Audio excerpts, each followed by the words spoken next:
चलिए आज हम लोग देखने वाले क्वेश्चन है, देखिएगा ये 2000 जो है 18 का पेपर में आया हुआ क्वेश्चन। कौन सा 2018 का जो है ये पेपर में सीबीएसई बोर्ड के आ चुका है। देखिएगा वो ये न्यूमेरिकल है, जो कितना सिंपल दिया है आप लोग जो है समझ नहीं पाएंगे कि इतना सिंपल क्वेश्चन दिया हम लोग कर नहीं पा रहे। ठीक है, तो देखिएगा क्वेश्चन हमारा क्या है।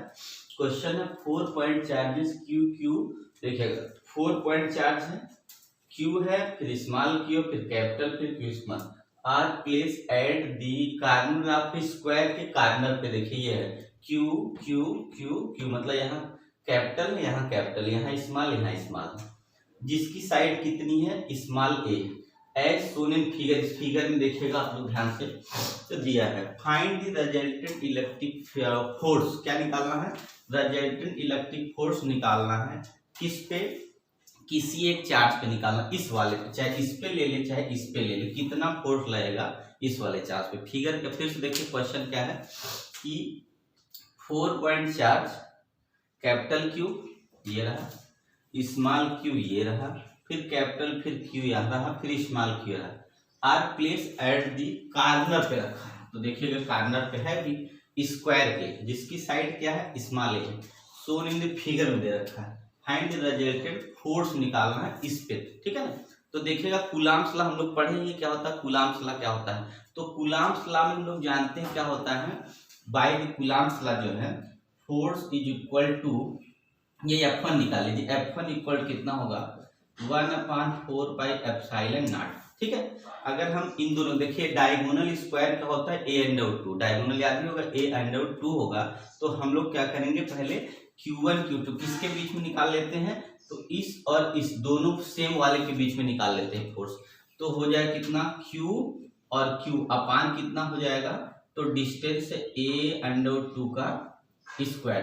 तो इसको F1 इक्वल लिख सकते हैं 1/4 पाई एप्सिलॉन नॉट, यहाँ हो जाएगा क्यू स्क्वायर अपान इसका स्क्वायर हटा देंगे तो होगा ए स्क्वायर, यहाँ a√2 होता है, ए स्क्वायर मतलब 2a स्क्वायर हो जाएगा। ठीक है, इस तरीके से ये फर्स्ट इक्वेशन हो गया हमारा। ठीक है ना, तो इसका मतलब है इस q और q के बीच में जो फोर्स लगना है 1/4 पाई क्यू स्क्वायर अपान 2a लगना, स्क्वायर कर दिया तो 2a स्क्वायर होगा। ठीक है, अब क्या करना हमको इसके किसमें निकालना है, तो क्यू क्यू के बीच में निकालना है, इस क्यू क्यू इन दोनों के बीच में निकालना, मतलब दोनों का निकालना है। इसकी वजह से क्यू पे कितना फोर्स आएगा, तो F2 जो फोर्स होगा तो 1/4 पाई एप्सिलॉन नॉट जब लिखेंगे तो देखिएगा यहाँ पे हमारा कितना हो जाएगा, तो Q हो गया स्मॉल क्यू कैपिटल Q हो गया। ठीक है, इसके बीच का देखिएगा आपका डिस्टेंस कितना है, तो a स्क्वायर होगा, पर ये इसकी वजह से है, इसकी वजह से, दोनों की वजह से होगा, मतलब इस क्यू की वजह से यहाँ पे स्मॉल, दोनों क्यू पे, और दोनों का डिस्टेंस सेम है,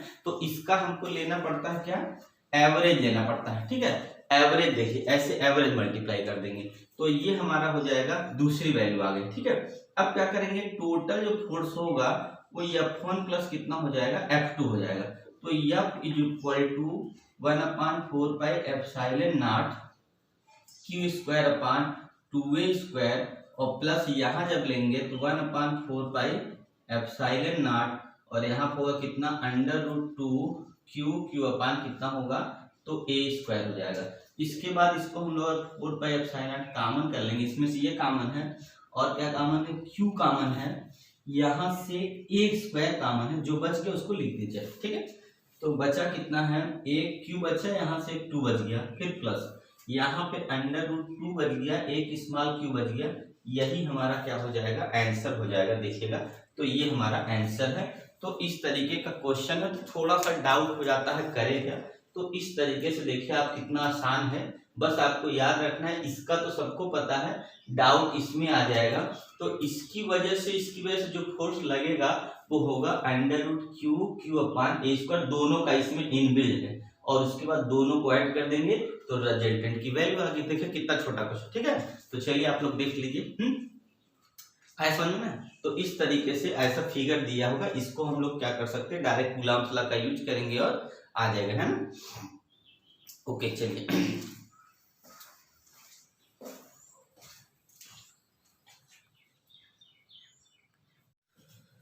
तो चलिए आज हम लोग क्वेश्चन करने वाले हैं, देखिएगा ये सभी क्वेश्चन प्रीवियस ईयर में आए हुए क्वेश्चन में करा रहा हूँ, क्योंकि सेम क्वेश्चन ऐसे ही रिपीट मार देता है और यही क्वेश्चन बार बार आते हैं, क्योंकि जो पेपर बना होता है वो इम्पोर्टेंट क्वेश्चन को ही लेके बनाया जाता है, तो उससे हट के कुछ पेपर बनना नहीं।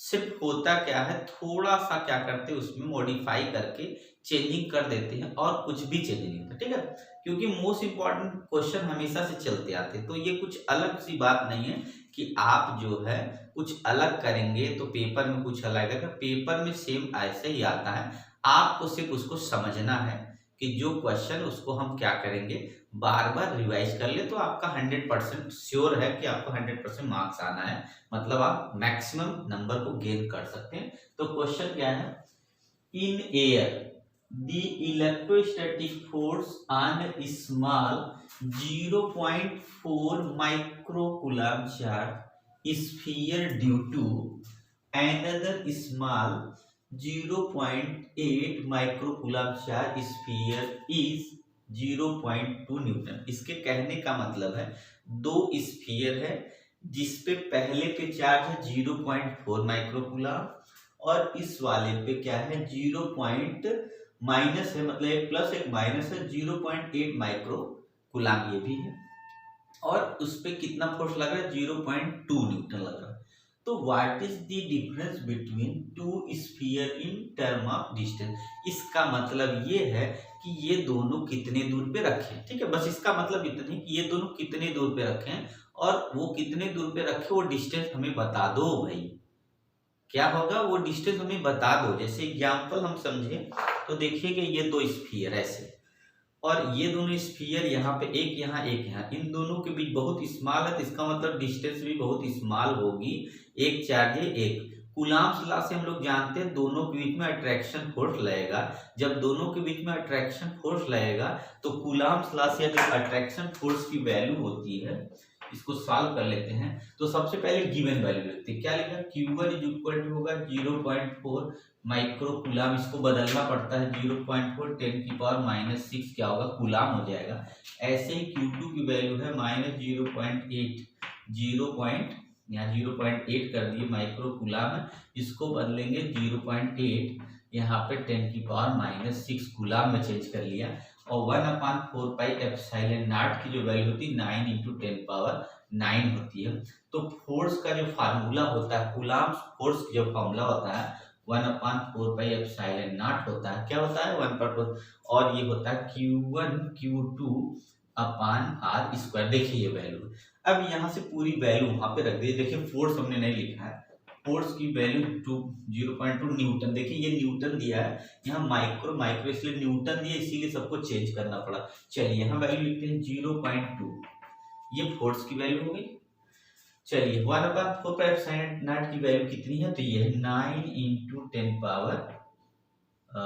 10⁻9 ही होता है, मल्टीप्लाई Q1 Q2 की वैल्यू रखिए 0.4 10⁻�6, फिर मल्टीप्लाई कर लीजिए। माइनस नहीं लिखा जाता है, सिर्फ चार्ज को कंसीडर किया जाता है, ये हो गया अपान यहाँ पे हम लोग जानते हैं r²। तो बस यही देखिए इस बार, इसका मतलब हम यहाँ लिख रहे हैं, अगर हमको r² निकालना है तो करना क्या है, ध्यान से देखिएगा 9 × 10 इसको पावर हम सिर्फ हटा देते हैं, अभी कुछ नहीं करते। चलिए 9 लिख देते हैं, 10⁻9 लिख देंगे और यहाँ कितना होगा 0.4 10 कितना लिख देंगे 6 लिख देंगे और मल्टीप्लाई 0.8 की पावर भी 6 लिख देंगे माइनस में। अपान सिर्फ हम क्या करेंगे, देखिए सब कुछ लिखा, ये 2 बस इसके नीचे ला देते हैं और कुछ नहीं करते। ध्यान से देखिएगा, कुछ भी नहीं करना, इसको इससे काट दीजिए बस। यहाँ कितना हो गया, जब यहाँ डेसिमल यहाँ डेसिमल कट के सिर्फ 4 आएगा, जब ये 4 आएगा तो बचा क्या, ध्यान से देखिएगा, ये r², इस r² को हटाइए, इसको r ले, सबका स्क्वायर रूट ले लीजिए, बस इतना करना।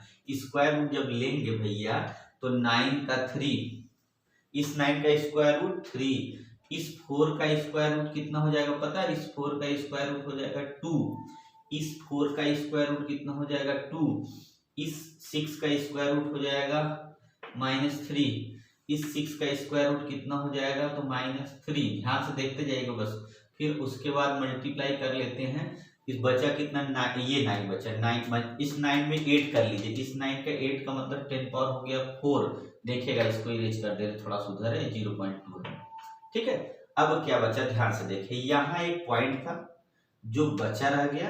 यहाँ ध्यान से देखेंगे तो यहाँ पे जानते क्या, यहाँ पे मैंने लिया 8 का 4 लिखा, एक 10 बच गया। इस 10 का जो यहाँ पॉइंट बचा था, जब मल्टीप्लाई करेंगे तो वो खत्म हो गया, मतलब 1 हो गया। अब हमारे पास पूरी वैल्यू आ गई है, तो r इक्वल कितना होगा, मल्टीप्लाई कर लीजिए पहले, इसका करेंगे तो देखिए 12 आ गया, और 10 की पावर अगर कर देंगे तो ध्यान से आप देखेंगे तो कितना हो गया, -6 + 4 हो जाएगा। तो r की वैल्यू जो आएगी, आप लोग ध्यान से देखिएगा, एकदम सिंपल है। r की वैल्यू जो आएगी देखिए, -6 + 4 है, मतलब 12 × 10 की पावर -2 को लिख सकते हैं 0.12 नहीं मीटर, इतना मीटर। इसको सेंटीमीटर बदलेंगे तो आएगा कितना, 12 सेंटीमीटर। मतलब इसको जो है इतने मीटर, 0.12 मीटर पर रखे, या तो हम क्या करें 12 सेंटीमीटर के डिस्टेंस पे रखेंगे तो इतना 0.2 लगेगा। ठीक है, तो आप लोग ध्यान से देखिए, कुछ है, कुछ भी नहीं है, तो आप लोग याद रखिएगा। ठीक है, अच्छा काम करते रहिए, अच्छा काम करते रहिए, कोई सम्मान करे या ना करे। अच्छा काम करते रहिए, कोई सम्मान करे या ना करे। सूर्योदय तो तब भी होता है जब करोड़ों लोग सोए होते हैं। ओके गाइस, चलिए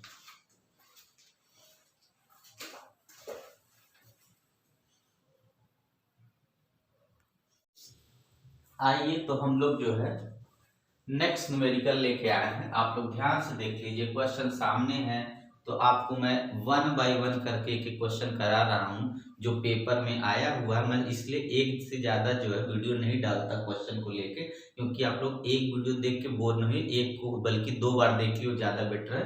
5 से 7 मिनट का होता है। ठीक है, तो आप लोग अच्छे से देखिएगा, पर आप लोग एक चीज हमेशा याद रखिए। क्या याद रखिएगा बताएं, अच्छा काम करते रहिए, अच्छा काम करते रहिए, कोई सम्मान करे या ना करे। ठीक है, अच्छा काम करते रहिए, कोई सम्मान करे या ना करे। सूर्योदय तो तब भी होता जब करोड़ लोग सोए रहते। तो चलिए आगे हम लोग क्वेश्चन देख लेते हैं। Find the flux of a uniform electric field. देखिएगा, यूनिफॉर्म इलेक्ट्रिक फील्ड की वैल्यू दे रखा है, इतना है। देखिएगा यहां से ये है, क्या है, इलेक्ट्रिक फील्ड की वैल्यू दे रखा है थ्रू अ स्क्वायर, एक स्क्वायर शेप का है, जिसका साइड कितना रखा है, 10 सेंटीमीटर, है ना। बल्कि आप लोग जब पेपर पढ़िए ना, पेपर का बोर्ड के पेपर की बात है, तो आप लोग सर्कल फटाफट मार के, या तो फिर जो है तुरंत गिवन नोट कर लीजिए खटाखट। ठीक है, सबसे कम टाइम में। और विथ प्लेन पैरेलल, तो जो प्लेन है किसका प्लेन है, तो सर्कल का जो स्क्वायर का प्लेन है वो पैरेलल किसके होगा, YZ एक्सिस के पैरेलल होगा। What would be the flux across the same square if plane intersect Z axis. देखिए x एक्सिस, सबसे पहले क्या बोला कि मान लीजिए हमारे पास ये हमारा ये चलिए, ये साइड कितनी दे रखा है, तो 10 सेंटीमीटर दे रखा है, 10 10 10 10। चलिए ठीक है, एरिया निकाल लीजिए फटाफट के। एरिया इक्वल कितना होगा, तो एरिया हो जाएगा 10 का स्क्वायर। भाई साइड का जो स्क्वायर की एरिया होती है ए स्क्वायर होती है, तो साइड का स्क्वायर कर देंगे गाइस, तो वो आ जाएगा हमारा 100। चलिए 100 हो गया, इसका मतलब हमको क्या करना हो, 100 करके डिवाइड भी करना होगा, क्योंकि ये सेंटीमीटर में है। अब ये मीटर स्क्वायर आ जाएगा, तो ये होगा, मान ली 100 कट गया तो 1 बचा ऊपर, 0.01, इतना जो है मीटर स्क्वायर हो गया, इसकी एरिया आ गई। ठीक है, एरिया। अब देखिए हम लोग एक कंडीशन दे रखा है कि जो स्क्वायर है और जो क्या है ये हमारा है इलेक्ट्रिक फील्ड है, उन दोनों का जो पैरेलल है। अब समझे जाए, जब पैरेलल होगा तो जब हम लोग लिखेंगे फ्लक्स की वैल्यू जब लेंगे तो उसमें क्या होता है, EA cos थीटा होता है। इसका मतलब है कि थीटा की जो वैल्यू हो जाएगी वो 0 डिग्री होगी। क्या होगी, 0 डिग्री, क्योंकि ये जो इलेक्ट्रिक फील्ड है इसकी क्या है, ऐसे पैरेलल चल रहा है, ऐसे पैरेलल, ऐसे पैरेलल, ऐसे पैरेलल। जब ये पैरेलल होगा तो जो cos थीटा की वैल्यू 0 हो जाती है, तो फाई की वैल्यू हमारी हो जाएगी, ई की वैल्यू कितनी ऊपर से लीजिए, 5 × 10 की पावर कितना हो जाएगा, तो 3 होगा। तो जो ये दिख रहा है ना यहाँ आई कैप आपको लेना नहीं। आई कैप लेने का मतलब है जो वाई एक्सिस के बीच में जो आई कैप इसका होगा और वाई के पैरेलल होगा तो भी आई कैप हो जाएगा। इसकी वजह से क्या होगा, ये 1 हो गया, तो डायरेक्टली क्या होगा, ए और ई का मतलब एरिया और इलेक्ट्रिक फील्ड दोनों क्या होगा, आई कैप मिलकर 1 हो जाएगा, तो ये छूट जाएगा। बचा क्या, इसकी वैल्यू और सीधे एरिया की वैल्यू रख लीजिए, बल्कि 0.1 ये हो गया, 0.01 है, क्या होगा 0.01। अब इसको हम करेंगे अगर सॉल्व तो ये कितना जाएगा, देखो पॉइंट 2 है, इसका मतलब ये 50 हो गया। देखिए सीधा सीधा 2 जीरो इसमें से कब एक 50 कितना हो जाएगा। फ्लक्स की यूनिट क्या होती है, देखिएगा फ्लक्स यूनिट क्या है, बी ए है, ई ए है, इसका मतलब इसका है। तो यहाँ पे इसकी यूनिट क्या होगी, फ्लक्स क्या होती है, वैसे तो हम लोग जानते हैं वेबर पर मीटर स्क्वायर होता है, वेबर पर मीटर। तो ये हमारा फ्लक्स का वैल्यू आ गया। ठीक, अब क्या करना, देखिए एक तो यहां तक आ गया। अब करना क्या है, दोबारा हमको बोला है कि अगर हम क्या करें 30 एंगल पे रख दीजिए, एक्स एक्सिस से 30 एंगल पे रख देंगे तब क्या होगा। तो कुछ नहीं करना है, आपको लिखना है फाई इज इक्वल टू ई ए लिखना है और लिखना है कास 30 डिग्री। यहाँ क्या लिखना है, कास 30 डिग्री, बस यही एक ही काम है, 30 डिग्री वैल्यू रख दीजिए। तो वैल्यू अगर हम बात करें तो इन दोनों की वैल्यू, ई ए की वैल्यू देखिए 50 है ही, डायरेक्ट रख दीजिए, और 30 की वैल्यू, कास 30 की जो वैल्यू होती है वो किसकी होती है, कास 30 की वैल्यू जो होती है साइन किसकी होती है, 60 की होती है, √3/2 होगा। इससे ये काटेंगे तो यहाँ 25 हो गया, मतलब 25√3, ये हमारी वैल्यू आ जाएगी इतनी दूसरे फ्लक्स की। देखिएगा क्या सिंपल क्वेश्चन है, आप लोग देखिए, आपको देखते समझ जाएगा। पर आप लोग क्या करते हैं, क्वेश्चन सॉल्व नहीं करते, थोड़ा सा ध्यान दे देना तो आप पूरा पूरा नंबर पा जाएंगे न्यूमेरिकल में। तो बस ध्यान देने की बात है। तो आप लोग एकदम देख लीजिए, कुछ भी नहीं है क्वेश्चन में, देखिएगा ना, कुछ भी नहीं है। आप अगर थोड़ा सा फार्मूला याद रखें, बस यूं आप कर लेंगे। ओके गाइस, चलिए नेक्स्ट क्वेश्चन जो है नेक्स्ट वीडियो में लाते हैं, तो आप लोग ध्यान से देख लीजिए, कर लीजिए। है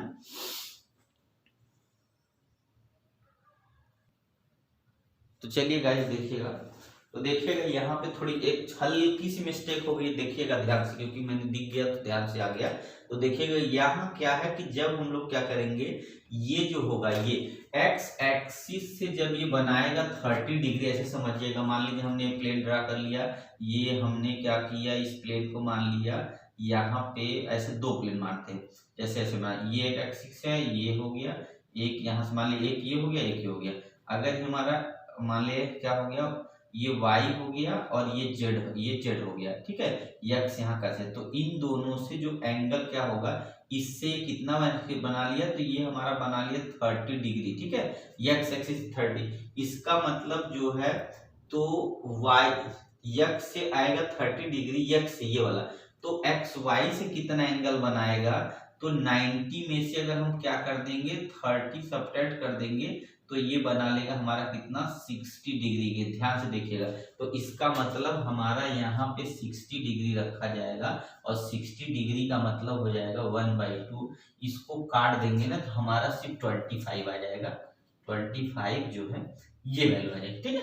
देखिएगा थोड़ा सा इसको ध्यान रखिएगा, क्या करना है, एक्स एक्सिस बोला क्योंकि एंगल जो हमारा निकल के आ रहा है किससे आ रहा है, तो एक्स वाई प्लेन से आ रहा है, तो प्लेन के बीच में किसका, इलेक्ट्रिक फील्ड का जो है एक्स वाई प्लेन से लेना है। तो अब एक बार क्या दिया है कि यहाँ पहले बार क्या दिया है, what would be the flux across same square if plane intersected x axis, मतलब अगर प्लेन एक्स वाई एक्सिस से कट कर दे, एक्स एक्सिस से कट करेगा, एक्स एक्सिस से कट गया, इसका मतलब इसके पैरेलल अभी तक था, तो एक्स एक्सिस से कटने का मतलब ये हुआ कि हमारा एंगल एक्स वाई से ही लेना है इसके लिए, तो एक्स वाई जेड से लेना है, तो वाई जेड से कितना होगा, तो 90, हम लोग जानते हैं हर एक्सिस के बीच में 90 डिग्री होता है, इसका मतलब ये हुआ एक्स से अगर हमारा 30 होगा तो 90 में 30 से 60 आ गया, तो इस तरीके से डालेंगे, उसका आधा हो जाएगा 25, ठीक है ना। चलिए आगे बढ़ते हैं क्वेश्चन लेके।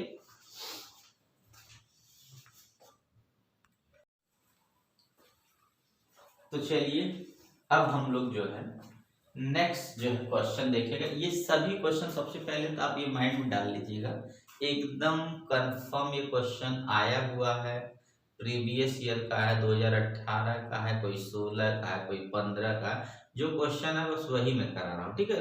मोस्ट इंपॉर्टेंट क्वेश्चन है, तो आप लोग इनको ध्यान से एक बार देख लेंगे, आपको 100% ऐसे ही समझ में आ जाएगा, बिना लगाए ही guys, एकदम बिना लगाए आपको एकदम यूं समझ में आ जाएगा, ठीक है। पर आप हमेशा याद रखिएगा कि आपको जो है पर ज्यादा से टाइम पढ़ने में देना है, ठीक है। तो चलिए देखते हैं क्या क्वेश्चन है। सबसे पहले क्वेश्चन हम लोग पढ़ते हैं, उसके बाद गिवन वैल्यू को क्या करते हैं, नोट कर लेते हैं। अब पार्टिकल हुज मास कितना है, 5 इंटू 10⁻⁶ ग्राम का है, is held over a huge horizontal. देखिएगा ये क्या है, मास है, और ये क्या है, एक सीट है, उस पे क्या क्या रख दिया, सीट बना दो। देखेंगे सीट ऐसे ऐसे इसी के ऊपर ऐसे मास रख दिया, तो जब मास रखेंगे इसका वेट तुरंत नीचे ऐसे आ जाएगा। और ये सीट है। सीट पे डेंसिटी हम लोग जानते हैं सिग्मा होता है, और यहाँ पे एक तरह से कितना होता है, सिग्मा अपॉन 2 एप्सिलॉन नॉट होता है। ये फ्लक्स की वैल्यू हो जाती है, हम लोग जानते हैं क्या होता है, सिग्मा नहीं ई होता है। ई इक्वल कितना होता है, तो ई इक्वल हम लोग जानते हैं, क्योंकि चार देखिएगा पहले समझिएगा, तो ये क्या है, हमारा चार डेंसिटी दे रखा है ये, ठीक है, सिग्मा वैल्यू। और what should be applied to this particle so the does not fall when release. मतलब ये है, कहने का है मतलब, इस मास को इस सीट पे रख दें, कितना फोर्स अप्लाई करें, मतलब कितना क्या करें, what should B particle such that does fall, ठीक है। तो क्या चार्ज, कितना चार्ज दे, इस सीट को कितना चार्ज दे दे कि ये नीचे गिरे ही नहीं, इस सीट को कितना चार्ज दे दे कि ये गिरे ही नहीं, या ठीक है, इसको कितना चार्ज दे दे, इस सर्कल को देखिएगा यहाँ पे ना, तो कितना चार्ज दे दे इसको सीट को कि ये गिरवा नहीं करे, उसी चिपका रहे। भाई चार्ज होगा तो चिपका रहेगा। तो अब देखिएगा चार्ज समझिए पहले, तो चार्ज कितना दे सकते हैं, जितना इसका वेट है, अगर इसके बराबर चार्ज दे दे तो ये गिरेगा नहीं गाइस। तो इसका मतलब हमको इसके वेट के बराबर दे देना है, ठीक है। अब कैसे, आप देखिएगा, सबसे पहले हम लोग जानते हैं जो इलेक्ट्रिक फील्ड होता है वो सीट पे क्या होता है, फार्मूला होता है डेंसिटी अपॉन 2 एप्सिलॉन नॉट। क्योंकि हम लोग जानते हैं क्या है, सीट का जो होता है क्या होता है, डबल होता है, ठीक है। एक सीट होती है, एक दिन मैं समझाया था आपको, देखिए जैसे ये सीट है, इधर भी चार डेंसिटी होगी, इधर भी पीछे भी होगी इस तरफ, तो इसका मतलब है सीट पे डबल हो जाता है। डबल होने की वजह से जो होता है सिग्मा पर 2 एप्सिलॉन नॉट आ जाता है, अगर सिंगल हो तो सिग्मा अपन एप्सिलॉन नॉट। अब क्या करना, इलेक्ट्रिक फील्ड निकलेगा, तो इलेक्ट्रिक फील्ड पहले निकाल लेते हैं। सिग्मा की वैल्यू देखिएगा ये है 4 इंटू 10⁻⁶, ये चार्ज डेंसिटी हो गया। 2 इंटू एप्सिलॉन नॉट की वैल्यू कितनी, 8.85, 10 की पावर कितनी होती है, तो ये होती है हमारी -12 होती है, ठीक है। तो E की वैल्यू निकालने के लिए हमको देखिएगा, इसको इससे काट दे, 2 बच गया, तो यहाँ पे देखिएगा, यहाँ पे हमारे पास वैल्यू क्या है, इसका मतलब 2 में हमें 8.85 से डिवाइड करके और इसको ऊपर ले जाएंगे तो यहाँ 12 हो जाएगा, देखिए क्योंकि यहाँ माइनस है, ऊपर जाएगा प्लस हो जाएगा, ठीक है। इसकी वैल्यू कितनी, प्लस हो जाएगी, यहाँ माइनस है, तो अब इसको डिवाइड कर लेंगे। अगर हम इसकी वैल्यू नहीं डिवाइड करते तब भी कोई ऐसे, चलिए इसी छोड़ देते हैं, करना क्या, देखिए आगे इतनी ई की वैल्यू निकली। अब देखिए हम लोग फार्मूला जानते हैं कितना होता है, F equal to Q E. देखिएगा क्या होता है, ये E निकाल लिए तो फोर्स कितना लगेगा, F equal to Q E. F की वैल्यू हमको क्या करनी है, F की जगह mg लगा दें, क्योंकि ये वेट है नीचे लटका हुआ है, और G Q की वैल्यू नहीं पता, और यहाँ से ले ले 2 इन अपॉन 8.85, देखिए डिवाइड करने से आप यहाँ पे जाएंगे कितना, 1 मिनट, यहाँ पे 6 आएगा, देखिएगा ये ऊपर जाएगा 6 आएगा, तो यहाँ पे हमारा 6 आ गया। अब Q की जो वैल्यू होगी यहाँ से, ये देखिए Q की M की वैल्यू कितनी है, तो देखिएगा यहाँ पे 5 इंटू 10 की पावर -6, ठीक है यहाँ, और G की वैल्यू है 10 ले लेते हैं, छोड़िए 9.8 न लेके हम क्या लेते हैं, 10 ले लेते हैं। और ये वैल्यू जो होगी यहाँ पे, थोड़ा सा जगह की दिक्कत आ रही, मल्टीप्लाई, इसको हम यहाँ से ऐसे इरेज करते, थोड़ा सा यहाँ इक्वल छोटा लिख दे रहे हैं, तो इसकी वैल्यू जब इसमें आएगी तो 8.85 आ गया नीचे से, और ये जो ऊपर है यहाँ से देखिएगा, फिर उसके बाद ऊपर जो था और नीचे आ गया, और ये ऊपर वाला नीचे आ गया डिवाइड में, ठीक है। कोई दिक्कत नहीं हो रहा होगा, है देखिएगा, क्योंकि यहाँ mg q निकालना है, m की वैल्यू 5 इंटू 10⁻⁶, और g की वैल्यू कितनी हो गई, तो यहाँ पे हमारी हो गई 10, और ये नीचे डिवाइड में है, मल्टीप्लाई में आ जाएगा जब इसको नीचे ले जाएंगे, और 2 नीचे आएगा, ये इतना आ गया। अब करना क्या है देखिए, कोई दिक्कत है नहीं। अब इसको हम चाहे तो काट दें यहाँ पैसे, तो 5 × 25, यहाँ मल्टीप्लाई भी करके आपको दिखाएंगे। 8.85 मल्टीप्लाई 25 कर दे तो 25 हो गया, 2 आ गया, 42 आ गया, 4 आ गया, 44 हो गया। यहाँ पे 2 से मल्टीप्लाई करेंगे 10, 1 कैरी, 16 एंड 17 1 कैरी, और यहाँ पे कितना होगा, एक 17 यहाँ पे हो जाएगा, 5 2 11, फिर 1 आ गया कैरी, यहाँ पे हो जाएगा कितना, 11 12, और यहाँ पे हो गया 2। इसका मतलब यहाँ पे कितने अंक पर डेसिमल, 2 पे है ना, यहाँ डेसिमल लगा दें बस, ठीक है ना। तो हमारा कितना आ गया वैल्यू, और ये देखिएगा यहाँ जाके पावर में जुड़ के माइनस में हो जाएगा, तो हमारी वैल्यू आएगी 221.25, 10 की पावर होगा -12, आगे वैल्यू यहाँ स्टैंडर्ड में लाएंगे तो यहाँ आएगा, तो आएगा 2.25, उसके बाद 10 की पावर, यहाँ देखिएगा 2 पीछे गया है तो माइनस कम हो गया, 10 आ गया। इतना चार्ज, इतना कूलाम जो है चार्ज, इसको हम दे देंगे तो क्या करेगा, ये गिरेगा नहीं। आप लोग ध्यान से देख लीजिएगा क्या होगा, ये तब जाके गिरेगा नहीं, इतना आया, ऐसा में देख लीजिए। तो सबसे पहले आप समझिएगा क्या करना है इसमें। देखिए कितना अच्छा, कितना सिंपल क्वेश्चन, कोई दिक्कत ही नहीं। आप लोग बस देख लीजिए क्या क्या है। एक मास है, जो सी ऐसे क्वेश्चन देख के बच्चे डर जाते हैं, देखिए कुछ भी नहीं है ना। क्या करना है, एक मास है, इस शीट पे रखा है, शीट की डेंसिटी दिया है, हमको निकालना, हम लोग जानते हैं शीट पे दोनों तरफ क्या होता है, तो दोनों तरफ होता है हमारा कितना, चार्ज डेंसिटी, दोनों तरफ चार्ज होता है, इक्वल σ/2ε0 होता है। जब इतना नॉट हो जाएगा तो हम क्या करेंगे, पहले क्या कर लेते हैं, इलेक्ट्रिक फील्ड निकाल लेते हैं वैल्यू रख के। जैसे इलेक्ट्रिक फील्ड दिखेगा तो हम लोग जानते हैं फोर्स F इक्वल Q होता है, F की वैल्यू निकालना है तो यहाँ हो जाएगा, वो वेट है mg, उसकी वैल्यू, Q की वैल्यू निकालना है, E से डिवाइड कर देंगे, वैल्यू है, ठीक है। तो देखिए कुछ भी नहीं, तो बस ऐसे ही सिंपल सा है। तो अच्छा काम करते रहिए, अच्छा काम करते रहिए, कोई सम्मान करे या न करे, सूरज तो तब भी निकलता है जब करोड़ों लोग सोए होते। ओके,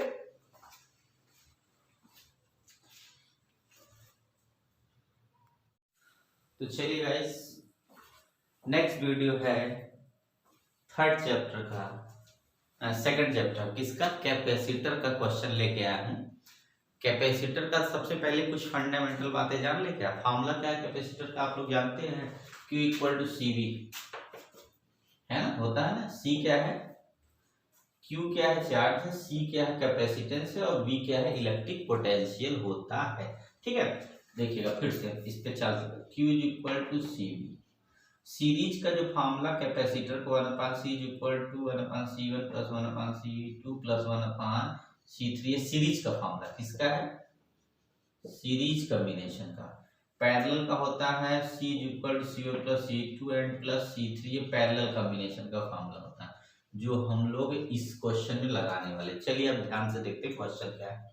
सबसे पहले क्वेश्चन आप फिगर में देखिए, क्वेश्चन में है क्या, find the total charge stored in network of capacitor, मतलब कितना इस नेटवर्क में कितना चार्ज को स्टोर कर सकता है, ये है कैपेसिटर का काम। वैसे हम लोग जानते हैं चार्ज को स्टोर करना होता है without any change in electric potential, ठीक है। मतलब capacitor is a device to store charge without change in electric potential, मतलब पोटेंशियल में कोई चेंज नहीं करते, फिर भी वो क्या करता है, चार्ज को, एक्स्ट्रा चार्ज को स्टोर कर लेता है। इसी की वजह से एक्स्ट्रा चार्ज को क्या करता है, स्टोर करने की वजह से क्या होता है कि किसी भी मोटर में जब हम लोग रनिंग कराते हैं, मतलब मोटर जब भी चलाना होता है तो उसको पोटेंशियल देने के बाद भी उसको ज्यादा एनर्जी की जरूरत होती है, क्योंकि वो क्या करे, रन करने लगे, तो इसलिए हमको कैपेसिटर लगाना पड़ता है उसके। जैसे कैपेसिटर लगाएंगे वो क्या करेगा, स्पीड बढ़ा देगा, एक बार चलने लगा कैपेसिटर चाहे तो निकाल लीजिए, फिर वो चलता रहता है, ठीक है। जैसे हम लोग को साइकिल चलाना तो पहली बार जब साइकिल स्टार्ट करते हैं तो बहुत ज्यादा फोर्स लगाते हैं, बल लगाते हैं, एक बार बढ़ जाती है तो उसके बाद क्या होता है, आराम से नॉर्मल चलाते रहते हैं, और फिर जब रोकना होता है फिर फोर्स का यूज करते हैं, फिर चलाना होता है स्टार्टिंग कर, फिर से सेम यही मोटर में होता है। तो वो काम कराता है कौन, तो ये हमारे भैया है कैपेसिटर नाम, ठीक है, यही कराता है। तो बोला इस पूरे नेटवर्क में क्या हमें करना है, तो हमें करना कि कितना स्टोर कर लेते हैं। तो देखिए हमें सबसे पहले पूरे कैपेसिटर का हमें कैपेसिटर इक्विवेलेंट कैपेसिटेंस निकाल लेते हैं। तो देखिए सबसे पहले क्या होगा, ऊपर वाला सीरीज में नीचे वाला सीरीज है, तो दो निकालते हैं। सीरीज के लिए सबसे पहले हम क्या करते हैं, 4+2, देखिए सीरीज वाला फार्मूला तो ये रहा, सीरीज वाले फार्मूला से आए तो 1/C1 कर लेते हैं, और उधर हो जाएगा 1/4 + 1/2 हो जाएगा। एलसीएम ले लेंगे, कितना आ जाएगा, इसका एलसीएम 4 आ जाएगा। ठीक है, इन दोनों को हम ऐड कर ले सीरीज में, तो कितना हो जाएगा, 4 आ गया। 4 का मतलब 1 हो गया, 2 हो गया, तो कुल मिला के 3/4 हो जाएगा। और तो C1 की जो वैल्यू होगी उल्टा हो जाएगा, 4/3 हो जाएगा, और ये माइक्रो फैरड हो गया। चलिए एक की बात खत्म हो गई, ये आ गया। दूसरी तरफ का निकाल लीजिए, नीचे वाले का निकालिए। तो 1/ इसको C2 मान के निकाल लेते हैं, 1/6 + 1/3 हो जाएगा। एलसीएम लेंगे तो इसका एलसीएम अगर 6, यहाँ 1 जा प्लस यहाँ कितना होगा 2 जा हो जाएगा, तो यह आ जाएगा 3/6, इसको काटेंगे तो 1/2 हो जाएगा। तो C2 की जो वैल्यू वहां से 1/2 है, तो 2 माइक्रो एंड फैरड। ये देखिएगा कैपेसिटर की वैल्यू दोनों आ गई।